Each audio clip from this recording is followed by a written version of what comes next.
그들의 사랑은 수많은 거짓말로 쌓아 올린 탑이었습니다. 하지만 밝혀놓은 그 모든 것이 무너져 내린 뒤 텅 빈 아파트 한가운데 홀로 서서야 그 사실을 깨달았죠. 지금부터 단 10분, 당신은 가장 잔인한 배신에서 시작된 한 남자의 완벽한 복수극을 목격하게 될 겁니다. 이 이야기가 남의 일 같지 않다면 채널을 고정하십시오. 당신이 믿고 있는 진실이 어떻게 무너지는지 보게 될 테니까요. 이곳은 대한민국의 실리콘밸리, 판교 테크노밸리입니다. 밤낮 없이 꺼지지 않는 빌딩의 불빛 속에서 수많은 인재들이 보이지 않는 전쟁을 치르며 미래를 만들고 있죠. AI 스타트업의 유능한 소프트웨어 엔지니어인 발현우도 그중 한 명이었습니다. 업계의 판도를 바꿀 중요한 AI 프로젝트 출시를 앞두고 그는 지난 몇 달간 집보다 회사에서 보낸 시간이 더 많았습니다. 야근은 일상이었고 주말 출근도 당연하게 여겼죠. 하지만 오늘만큼은 달랐습니다. 오후 6시가 되자마자 그는 미련 없이 자리에서 일어섰습니다. 그의 모니터만 바라보던 옆자리 동료가 믿을 수 없다는 듯 말을 건넸습니다. 와, 박 팀장, 해가 서쪽에서 뜨겠네. 이 시간에 퇴근을 다 하고 프로젝트 마감이 코앞인데 무슨 좋은 일이라도 있어? 아, 오늘이요? 오늘 저희 결혼기념일이거든요. 아무리 바빠도 오늘만큼은 아내랑 저녁 먹기로 약속했습니다. 먼저 들어가 보겠습니다. 수고하세요. 현우의 발걸음은 구름 위를 걷는 듯 가벼웠습니다. 회사 근처 백화점에 들러 아내 윤서연이 언젠가 잡지를 보며 예쁘다고 했던 목걸이를 샀습니다. 작은 보석함에 담긴 반짝이는 목걸이를 보자 아내의 웃는 얼굴이 떠올라 그의 입가에도 미소가 번졌죠.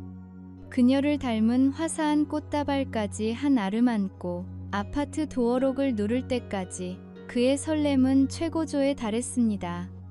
하지만 현관문을 열자 그를 맞이한 것은 기대했던 아내의 미소가 아닌 완벽한 어둠과 차가운 적막뿐이었습니다. 서연아, 나왔어. 아직 퇴근 안 했나? 불도 안 켜고.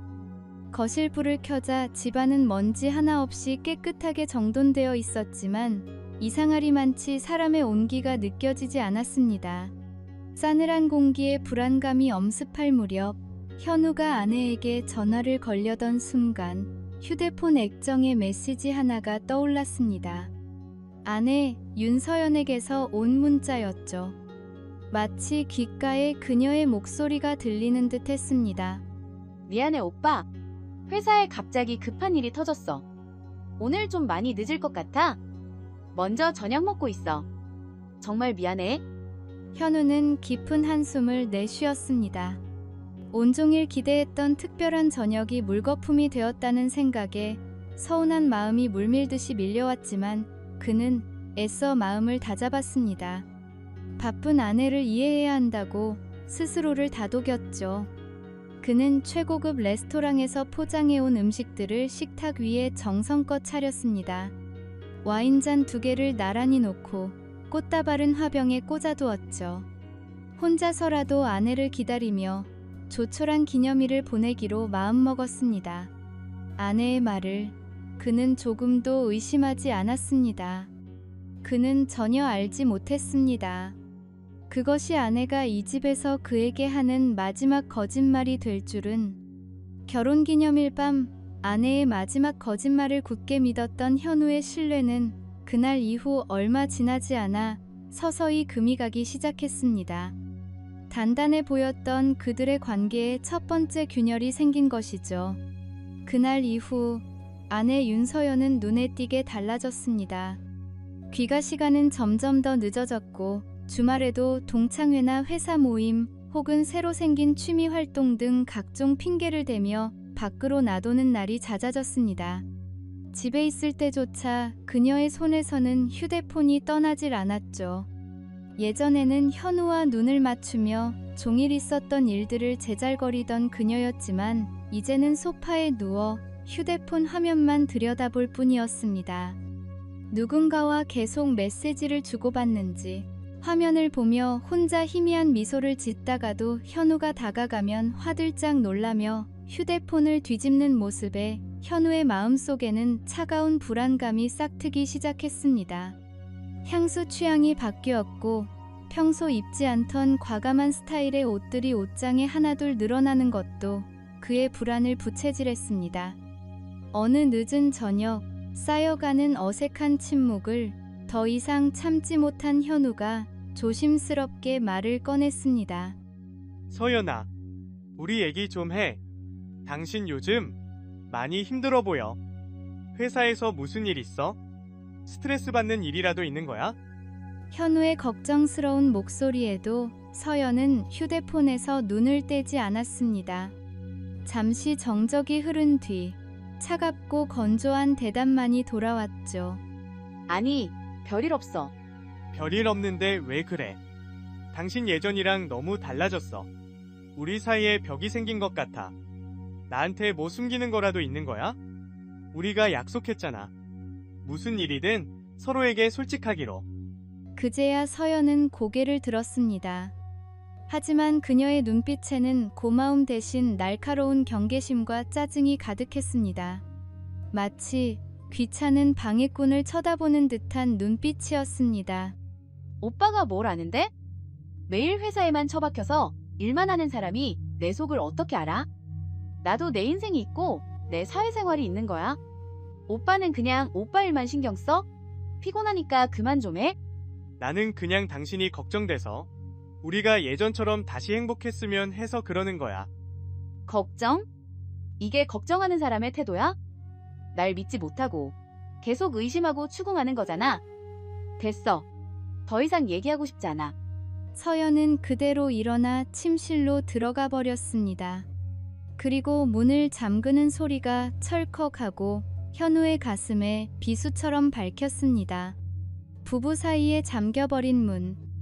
그 차가운 소리는 두 사람 사이의 거리가 돌이킬 수 없을 만큼 멀어졌음을 명확하게 보여주는 듯 했습니다. 현우는 망연자실한 채 거실에 홀로 남겨졌습니다. 며칠 뒤 그의 불안한 의심을 싸늘한 확신으로 바꾼 결정적인 사건이 일어났습니다. 서연이 샤워를 하는 동안 거실 테이블 위에 놓인 그녀의 지갑에서 무언가 삐져나와 있는 것을 발견한 것이죠. 그것은 강남의 한 최고급 호텔에서 발급된 카드 결제 영수증이었습니다. 날짜는 바로 지난 주말.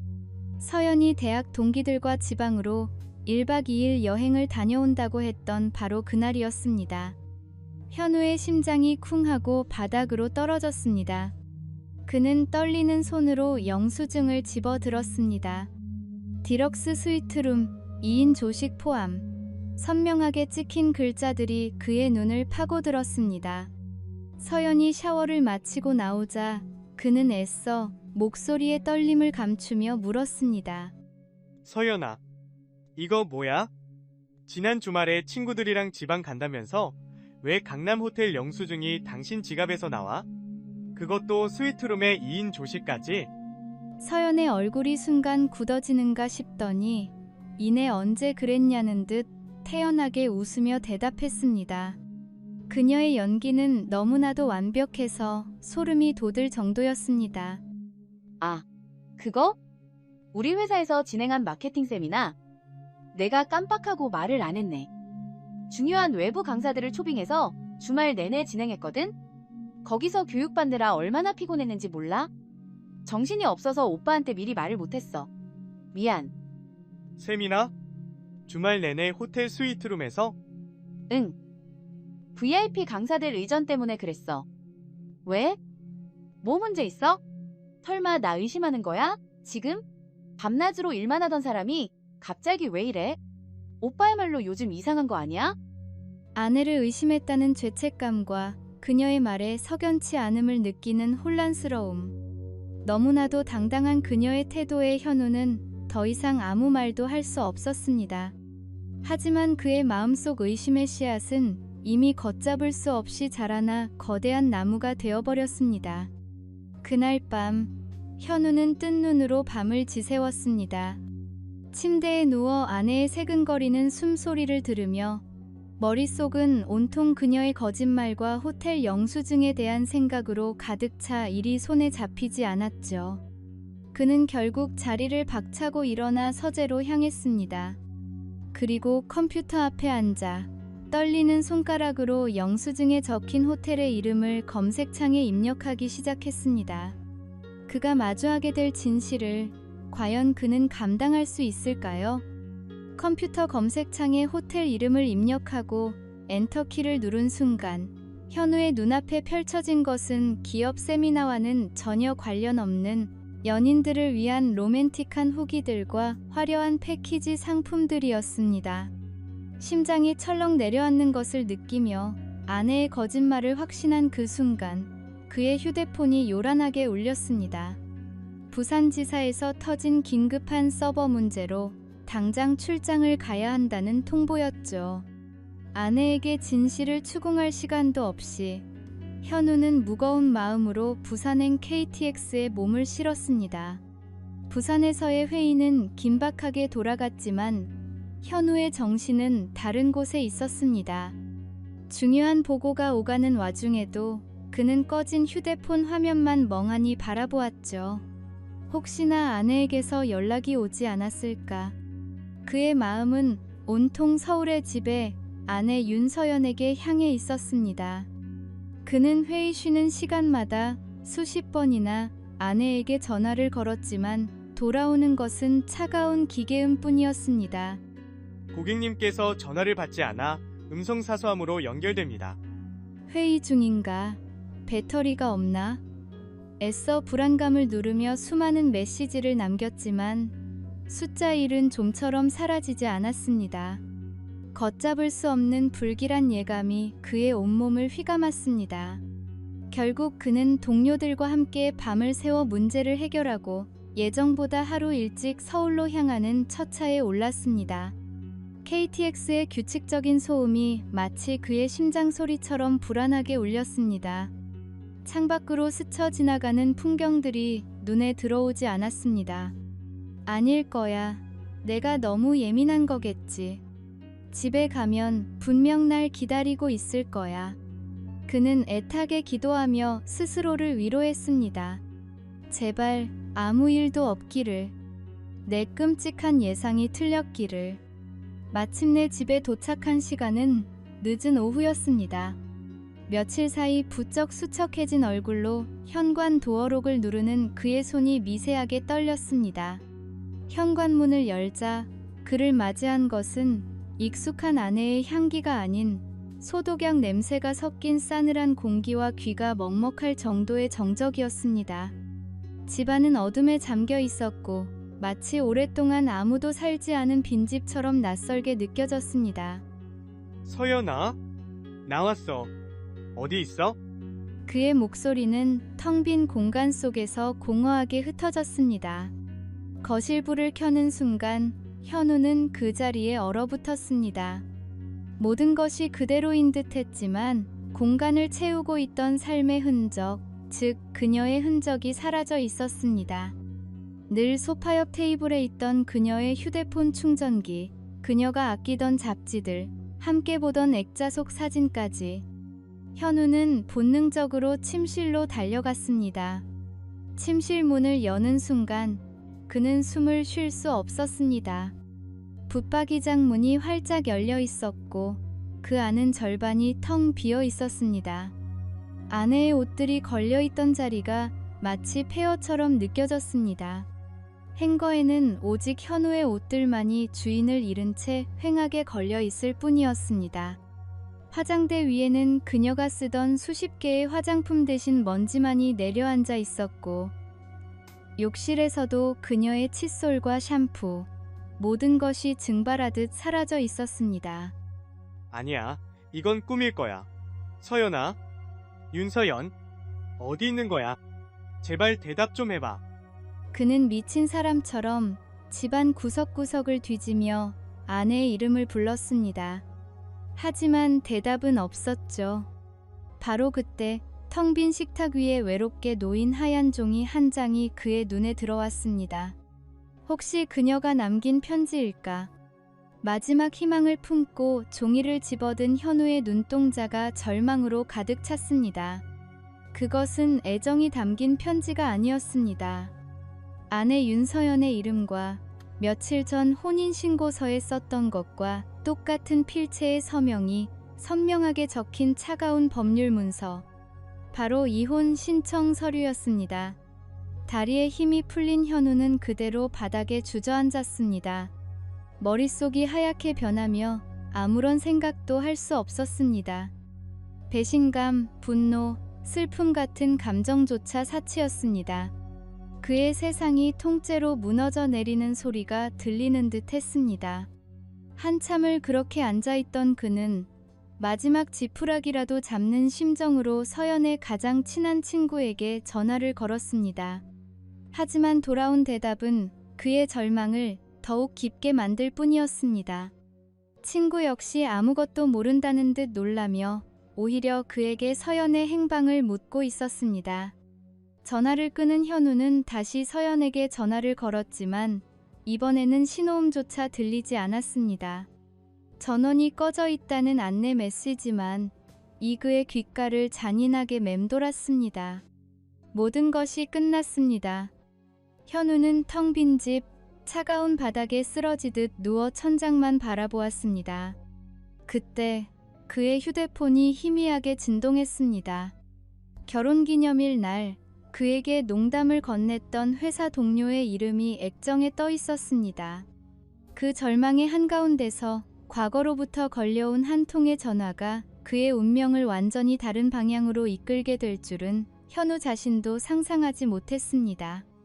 절망의 한가운데서 울린 전화 한 통. 그것은 현우의 회사 동료였습니다. 현우의 목소리에 담긴 깊은 절망을 눈치챈 동료는 조심스럽게 한 사람을 추천했습니다. 어둠 속에서 진실을 찾아내는 데는 전문가의 도움이 필요할 거라면서 말이죠. 그렇게 현우는 지푸라기라도 잡는 심정으로 사설탐정 한 실장을 찾아갔습니다. 한 실장의 사무실은 을지로의 낡은 건물 한 구석에 자리 잡고 있었습니다. 희미한 담배 냄새와 오래된 종이 냄새가 뒤섞인 공간은 현우가 살아온 첨단 기술의 세계와는 완전히 다른 차원에 있는 듯했죠. 짙은 쌍꺼풀의 경험으로 다져진 날카로운 눈빛을 가진 50대 중반의 남자 한 실장은 현우의 이야기를 묵묵히 들었습니다. 현우는 떨리는 목소리로 지난 몇 달간의 일을, 아내의 변화와 텅 빈 집, 그리고 식탁 위에 놓여있던 이혼 서류에 대해 털어놓았습니다. 그는 지갑에서 빛바랜 결혼사진 한 장을 꺼내 테이블 위로 밀었습니다. 이게 불과 1년 전 저희 모습입니다. 어떻게 이렇게 될 수 있는지 제 아내를 찾아주십시오. 어디서 뭘 하고 있는지 제발 알아봐 주십시오. 한 실장은 사진을 한번 흘깃 보고는 다시 현우의 눈을 똑바로 쳐다보며 낮고 무거운 목소리로 말했습니다. 박 선생, 내가 이 일을 20년 넘게 하면서 배운 게 하나 있어. 내가 가장 잘한다고 생각하는 사람이 사실은 내가 가장 모르는 사람이더군. 눈물은 사람을 찾지 못합니다. 정보가 사람을 찾죠. 아내분의 사진, 인적사항, 평소 동선까지 아는 건 전부 넘기세요. 일주일 드리겠습니다. 일주일 뒤에 의뢰인께서 준비가 됐든 안 됐든 제가 찾은 진실을 보여드리죠. 비용은 선불입니다. 그렇게 지옥 같은 일주일이 시작되었습니다. 현우에게 시간은 두 가지 의미로 흘러갔습니다. 낮에는 회사에서 아무렇지 않은 척 수백 개의 코드를 검토하며 시간을 죽였지만 그의 영혼은 이미 텅 비어 있었습니다. 동료가 말을 걸어도 대화의 맥락을 놓치기 일쑤였고 화면의 코드들은 의미 없는 기호의 나열로만 보였죠. 밤이 되면 텅 빈 집에서 홀로 끝없는 상상과 싸워야 했습니다. 혹시 아내가 사고를 당한 건 아닐까 하는 걱정과 어쩌면 정말 다른 남자와 함께 있는 건 아닐까 하는 의심이 그의 영혼을 번갈아 잠식했습니다. 잠이 들면 아내가 낯선 남자의 품에 안겨 자신을 비웃는 악몽에 시달리다 비명을 지르며 깨어났습니다. 약속한 일주일이 되던 날 그의 휴대폰이 울렸습니다. 심장이 발끝까지 떨어지는 것 같았죠. 한 실장이었습니다. 사무실로 오라는 짧은 말에 현우는 떨리는 다리를 이끌고 다시 을지로의 낡은 건물로 향했습니다. 일주일 전과 똑같은 사무실. 하지만 공기는 훨씬 더 무겁고 차갑게 느껴졌습니다. 한 실장은 아무 말 없이 두툼한 서류 봉투를 현우 앞에 테이블에 내려놓았습니다. 마음 단단히 먹는 게 좋을 겁니다. 결과가 좋지 않소. 현우는 마른 침을 삼키며 봉투를 열었습니다.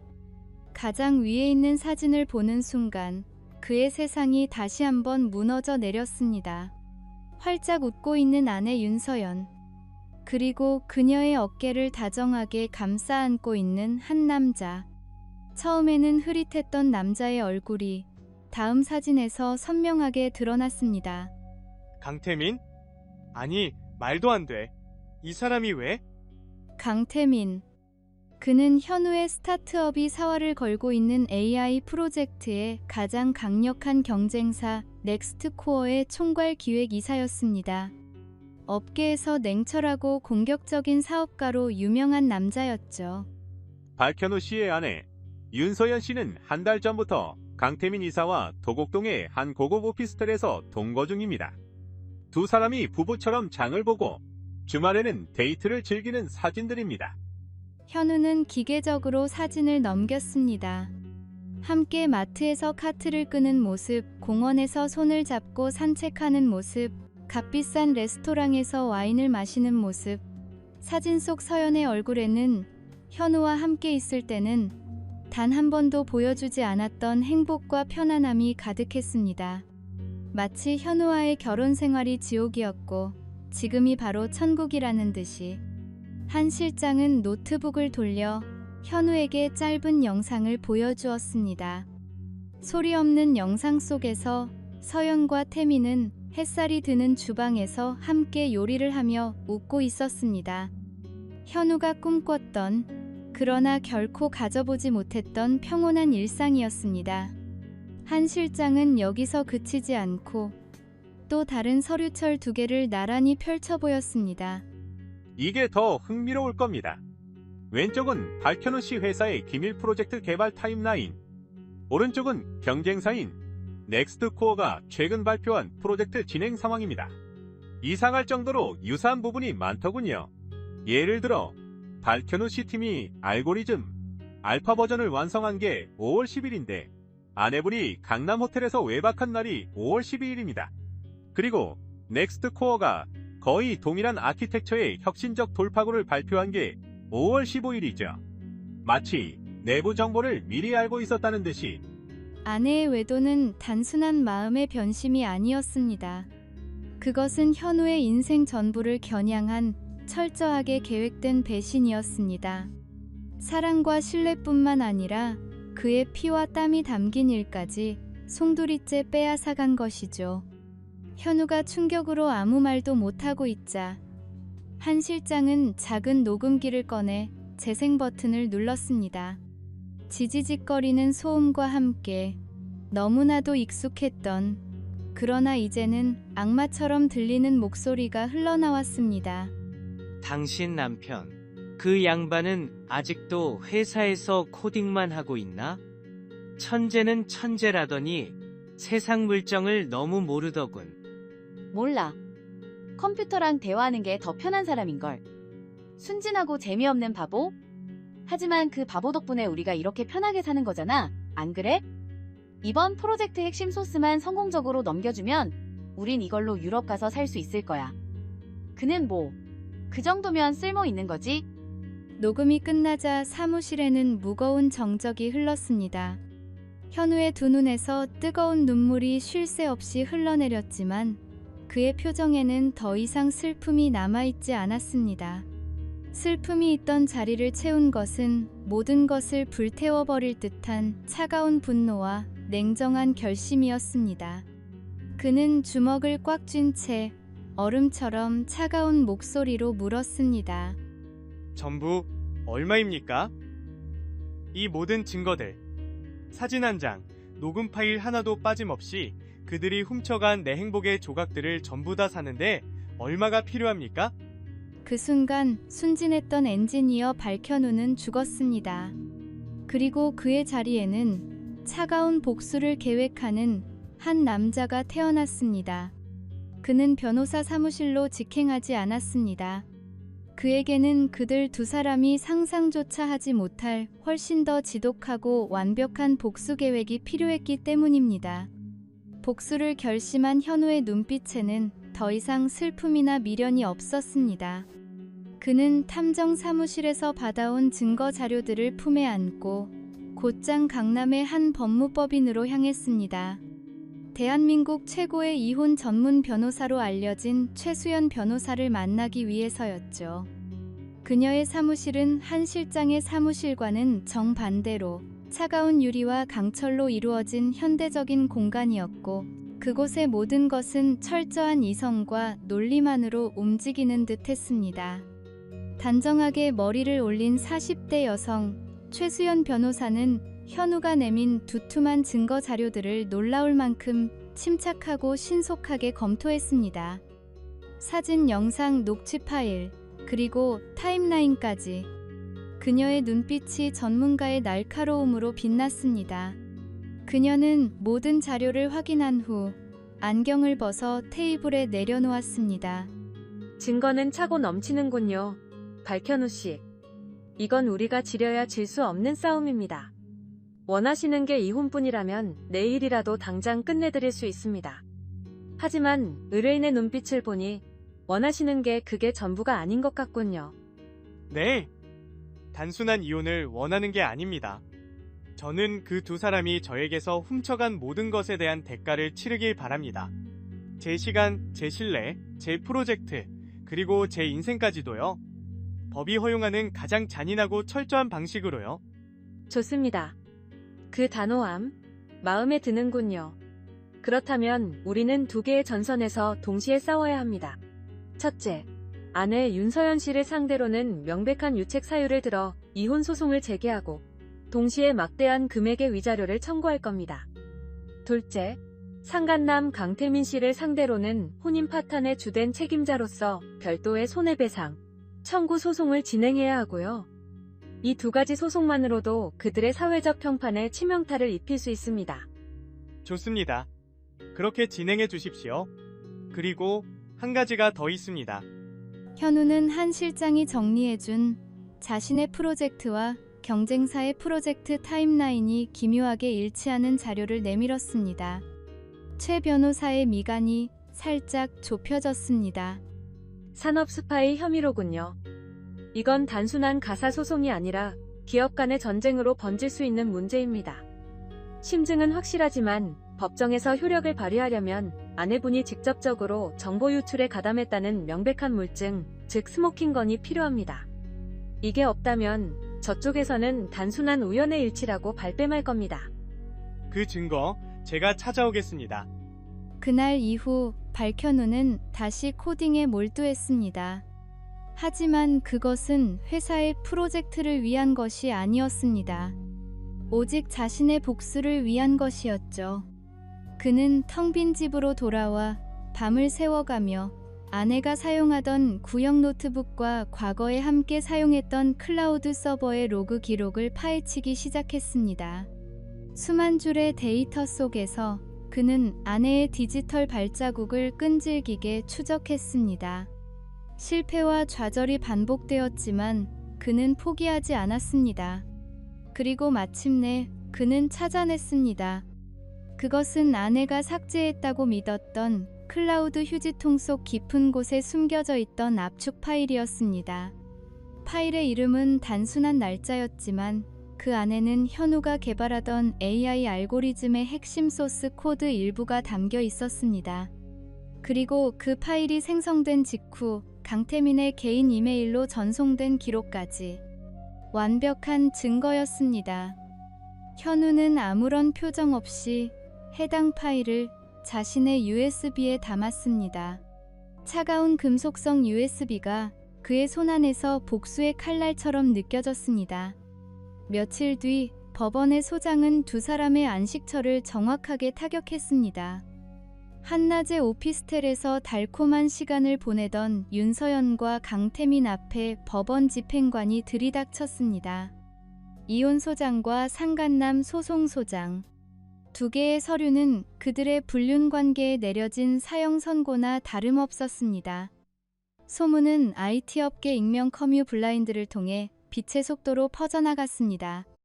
제목: 넥스트 코어 강태민 이사 진짜 미친 거 아님?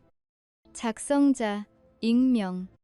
내용: 경쟁사 핵심 개발자 와이프랑 바람나서 신기술 빼돌렸다는 소송이 접수됐다는데 이거 실화냐? 댓글: 와, 판교 막장 드라마네. 어쩐지 최근에 넥스트 코어 기술 발전 속도가 비정상적이더라. 강태민 원래 업계에서 쓰레기로 유명했음. 넥스트 코어의 주가는 폭락했고 투자자들의 항의가 빗발쳤습니다. 회사는 이미지 쇄신을 위해 즉시 강태민 이사에 대한 내부 감사에 착수하고 그를 모든 프로젝트에서 배제시켰습니다. 견고해 보였던 강태민의 성이 무너지기 시작한 것이죠.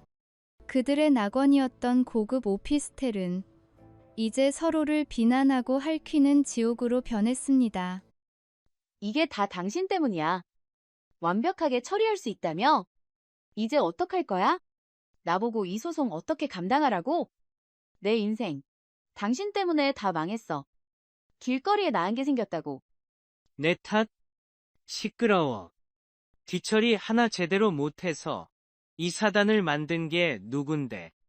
멍청하게 증거를 질질 흘리고 다닌 건 너잖아.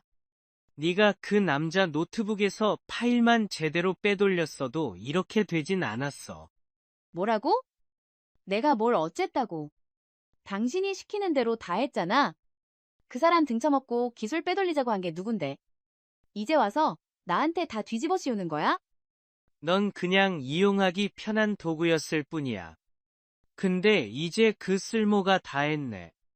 넌 이제 끝났어. 내 커리어를 망친 값 톡톡히 치르게 될 거야. 뭐라고?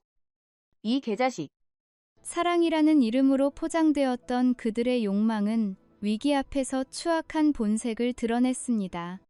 서로에게 책임을 떠넘기며 발악하는 동안 현우는 차가운 침묵 속에서 다음 단계를 준비하고 있었습니다.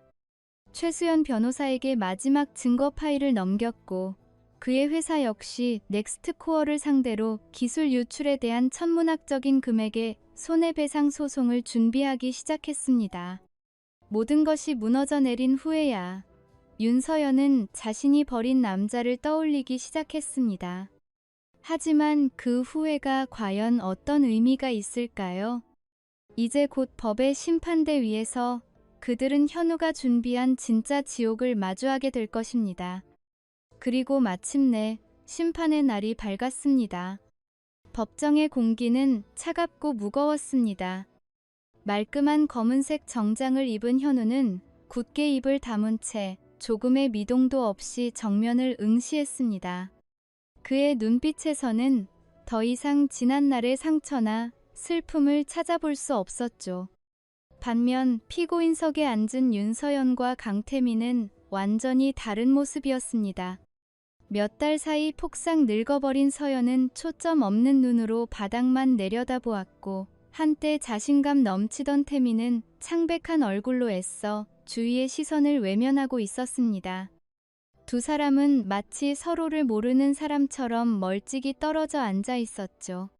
재판이 시작되고 최수연 변호사가 자리에서 일어났습니다. 그녀의 차분하고 논리적인 목소리가 법정 전체에 울려 퍼졌습니다. 존경하는 재판장님, 지금부터 원고 박현우 씨가 지난 몇 달간 겪어야 했던 참담한 배신과 그로 인한 고통을 증명하겠습니다. 피고 윤서연과 피고 강태민은 단순한 불륜 관계를 넘어 한 사람의 인생을 송두리째 파괴하려 한 공모자들입니다. 최 변호사는 탐정이 수집한 증거들을 하나씩 제시했습니다. 법정 스크린에 두 사람이 다정하게 장을 보는 사진, 고급 오피스텔로 들어가는 영상이 재생될 때마다 방청석에서는 나지막한 탄식이 터져 나왔습니다. 서연은 고개를 더욱 깊이 숙였고 태미는 입술을 깨물었죠. 그리고 최 변호사는 마지막 증거로 녹음 파일을 재생했습니다. 법정 전체에 한때 현우가 가장 사랑했던 목소리가 이제는 가장 잔인한 비수가 되어 울려 퍼졌습니다. 몰라. 컴퓨터랑 대화하는 게 더 편한 사람인걸. 순진하고 재미없는 바보. 하지만 그 바보 덕분에 우리가 이렇게 편하게 사는 거잖아? 안 그래? 녹음이 끝나자 서연은 더 이상 참지 못하고 오열하기 시작했습니다. 재판장은 잠시 휴정을 선언했죠. 잠시 후 마지막 진술 기회가 주어졌을 때 서연은 피고인석에서 일어나 현우를 향해 절규하듯 외쳤습니다. 현우 씨, 오빠, 내가 다 잘못했어? 내가 정말 미쳤었나 봐. 제발 한 번만 기회를 줘. 이 사람이랑 다 정리하고 당신한테 돌아갈게. 응? 내가 평생 속죄하면서 살게. 제발.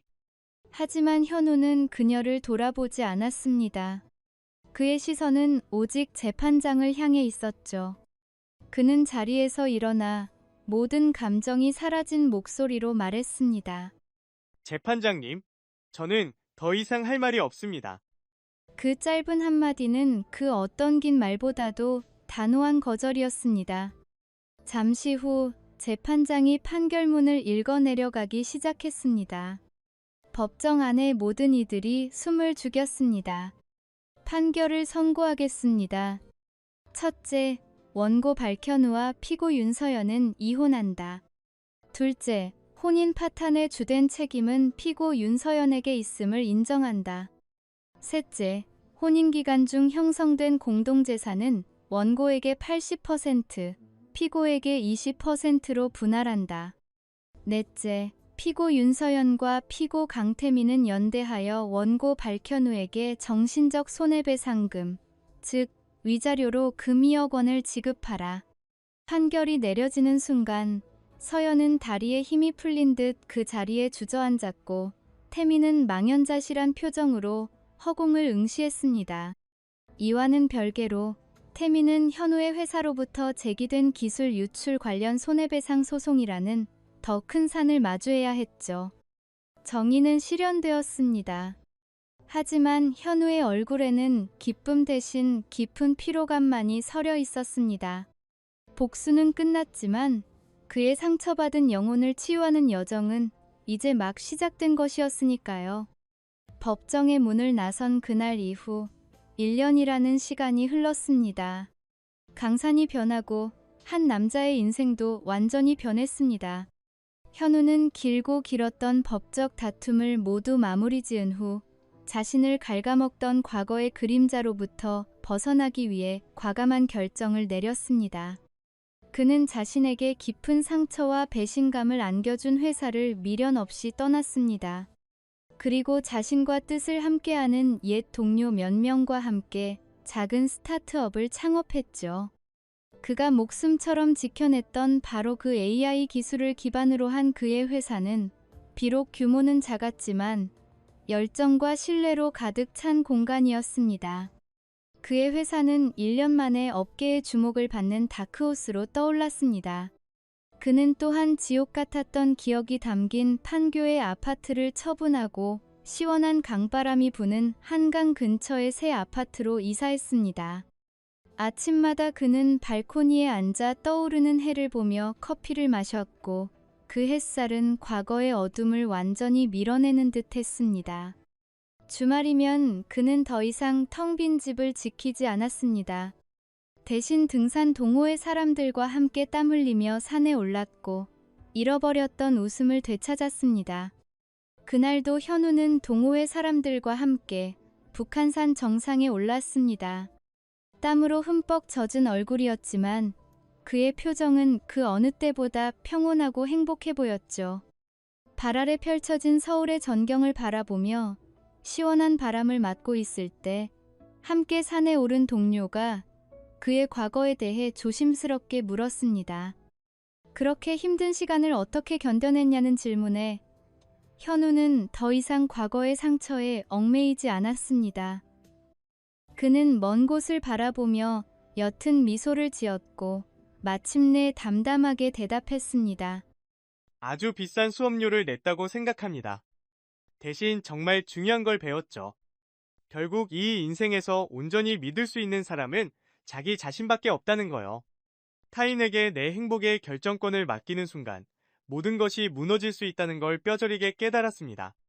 이제는 누구도 아닌 저 자신을 위해 살아갑니다. 내 행복은 내가 직접 만들고 지키면서요. 한편 현우의 인생을 파멸시키려 했던 두 사람은 어떻게 되었을까요? 소식에 따르면 막대한 위자료와 소송 비용을 감당하지 못한 그들은 결국 파산했습니다. 강태민은 업계에서 완전히 퇴출되어 재기가 불가능한 상태가 되었고, 윤서연은 사람들의 손가락질과 빚 독촉을 피해 어딘가로 잠적했다고 하죠. 현우의 눈물 위에서 쌓아 올렸던 그들의 호화로운 오피스텔은 결국 빚더미 감옥이 되어버린 셈입니다. 서로를 탓하며 추악하게 헤어진 그들은 이제 서로의 이름조차 듣기 싫어하는 사이가 되었다고 합니다. 하지만 현우에게 그들의 소식은 더 이상 중요하지 않았습니다. 그의 시선은 더 이상 과거를 향해 있지 않았으니까요. 현우는 산 정상에서 깊게 숨을 들이마셨습니다. 그의 폐를 가득 채우는 것은 상쾌하고 새로운 공기였습니다. 그의 눈은 과거의 잿더미가 아닌 눈부시게 펼쳐진 미래의 지평선을 향하고 있었습니다. 어쩌면 이 이야기를 듣고 계신 당신도 깊은 배신감에 세상이 무너지는 듯한 경험을 하셨을지 모릅니다. 하지만 박현우의 이야기는 우리에게 말해줍니다. 진정으로 달콤한 복수는 적을 파괴하는 것이 아니라 폐허 속에서 더욱 눈부신 삶을 재건하는 것이라고 말입니다. 그리고 박현우, 그는 마침내 그것을 해냈습니다.